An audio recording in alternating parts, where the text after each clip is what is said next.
Welcome to Sasi's kitchen. வாங்க நேயர்களே, இன்றைக்கி என் வீட்டில் சமோசா நான் எப்படி செஞ்சதை பார்க்கலாம். அதுக்கு தேவையான பொருட்கள்: உருளைக்கிழங்கு 2, கேரட்டு, பட்டாணி, பீன்ஸ் இருந்தால் போட்டுக்கோங்க. போட்டுட்டு தண்ணி முழுகிற அளவுக்கு காய் முழுகிற அளவுக்கு தண்ணி விட்டுட்டு உப்பு போட்டு, அதுக்கு காய்கறிக்கு உண்டான உப்பு மட்டும் போட்டு ஒரு 4 விசில் போட்டு எடுத்துருங்க. ஓமமும் பெருஞ்சீரகம் போட்டு வெங்காயம் போட்டுக்கோங்க. கொத்தமல்லி, கருவேப்பிலை, புதினா எல்லாத்தையும் பொடிசாக நறுக்கி வச்சுக்கோங்க.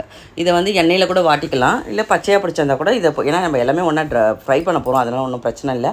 அந்த மாதிரி பண்ணால் கூட பண்ணிக்கலாம், உங்களோட சாய்ஸ் தான்.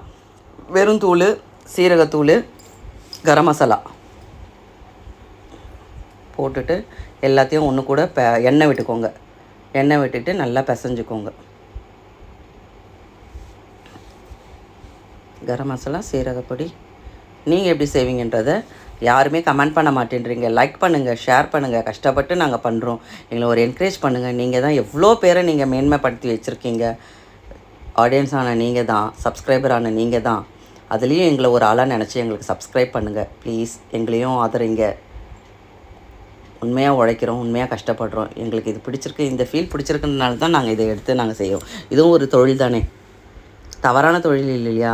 எனக்கு தெரிஞ்சதை நான் சொல்கிறேன். என்னோட மெத்தட் எப்படின்றத நான் சொல்கிறேன். மாவு எடுத்துக்கோங்க, ஒரு கப்பு இது தண்ணி விட்டுக்கோங்க, உப்பு போட்டு நல்லா ஹார்டாக பிசைஞ்சு வச்சுக்கோங்க. ஒரு எண்ணெய் விட்டு ஒரு அரை மணி நேரமோ இல்லை 20 நிமிஷமோ ஊற வச்சுருங்க. அப்புறம் பெரிய உருண்டையை எடுத்துக்கோங்க, நல்லா திரட்டிடுங்க. வேணால் தவாவில் போட்டு எடுத்துட்டிங்கன்னா கொஞ்சம் இன்னும் ட்ரையாக இருக்கும், ஈஸியாக இருக்கும் நமக்கு. போட்டுட்டு உங்களுக்கு ரவுண்ட் ஷேப்பில் தவாவில் போட்டு எடுத்துருங்க. 2 சைடு ஏன்னா கொஞ்சம் மாவு இதாக இருக்கும்.